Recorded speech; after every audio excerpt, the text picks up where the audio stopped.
স্বাগত জানাচ্ছি। আমি আতিকুর রহমান আজাদ। আমি এই মুহূর্তে দাঁড়িয়ে রয়েছি মাদারীপুর জেলার ডাসার উপজেলার কাঁঠালতলা বাজারে। আচ্ছা, আমার পিছনে যে ভবনটি দেখতে পাচ্ছেন এই ভবনটি এখানে ডাসার মৌজার 33 নং ধামুসা মৌজার 721 নং একটি সরকারি খাল রয়েছিল, যেই খালটি অবৈধভাবে ভরাট করে আওয়ামী লীগ নেতা সৈয়দ বেল্লাল এবং শাহ আলম তারা অবৈধভাবে পুরা খালটা ভরাট করে তারা পাকা স্থাপনা নির্মাণ করছেন। পরবর্তীতে নিউজ প্রকাশের পরে জেলা প্রশাসনের উদ্যোগে আজকে সরকারি সার্ভেয়ার এসে সেই খালটি তারা সীমানা নির্ধারণ করে, পরিমাপ করে তারা সেই সরকারি যে খাল ছিল সেই খালের মধ্যে অবৈধ স্থাপনার সীমানা নির্ধারণ করে। সেখানে দেখা যায় যে পুরো খালটি তারা অবৈধভাবে দখল করে ভরাট করে পাকা একাধিক স্থাপনা নির্মাণ করছেন এবং আজকে সেই সীমানা নির্ধারণ করে সরকারি সার্ভেয়ার এবং কানুনগো তারা আজকে নির্ধারণ করে দেন এবং তারা তাদের কাছে স্থানীয় এলাকাবাসী ইতিমধ্যে তারা এখানে মানববন্ধন করতেছেন এবং বিক্ষোভ করতেছেন যে এই সরকারি খালটি অতি দ্রুত যাতে উচ্ছেদ করা হয় এবং এই খালটি দ্বারা যে মানুষ উপকৃত হতো সেই উপকৃত এলাকাবাসী সেই দাবিতেই আজকে তারা দাবি করছেন যে একাধিক যে আমরা এই সরকারি খালটি আমরা অতি দ্রুত আমরা উচ্ছেদ চাই। আমি যদি একটু কথা বলার চেষ্টা করি, এখানে অসংখ্য লোকজন আছে যারা আজকে এই খাল উদ্ধারের জন্য যারা মানববন্ধন করতেছেন, আমরা তাদের সাথে একটু কথা বলবো।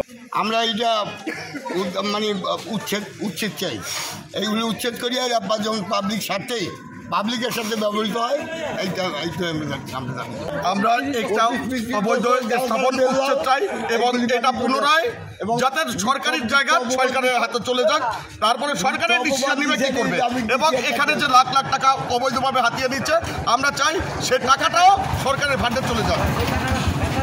আমরা এখানে দাঁড়িয়েছি অতি দ্রুত এই অবৈধ যে স্থাপনাগুলো আছে এগুলি সরিয়ে নেওয়ার জন্য। টাওয়ার সহকারে যা আছে আমাদের খাল আমরা ফেরত চাই, আমাদের এলাকাবাসীর দাবি আমাদের খাল আমরা ফেরত চাই। এখানে অসংখ্য এলাকাবাসী, বিভিন্ন শ্রেণী পেশার লোকজন, বীর মুক্তিযোদ্ধা,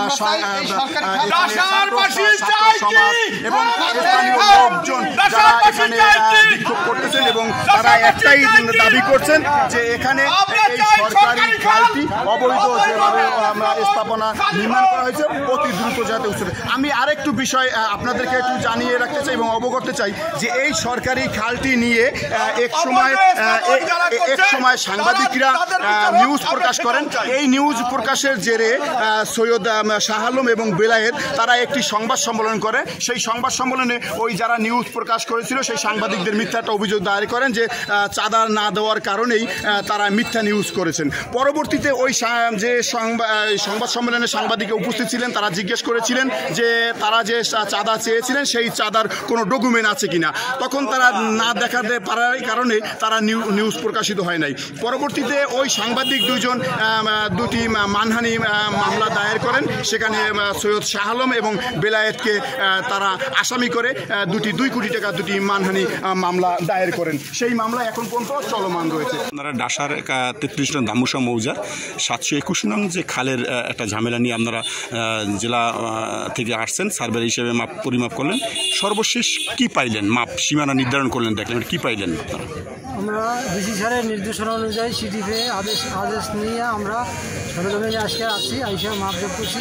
মাপজোপ করে আমরা খালের যে অংশটা চিহ্নিত করছি এবং এর আগেও একবার আমরা আসছিলাম, আইসা চিহ্নিত করে গেছি। পুনরায় আজকে আবার নতুনভাবে চিহ্নিত করা হয়েছে যে কতটুকু দখলে আছে এবং তালিকা সহ আমরা খসড়া করে নিয়েছি।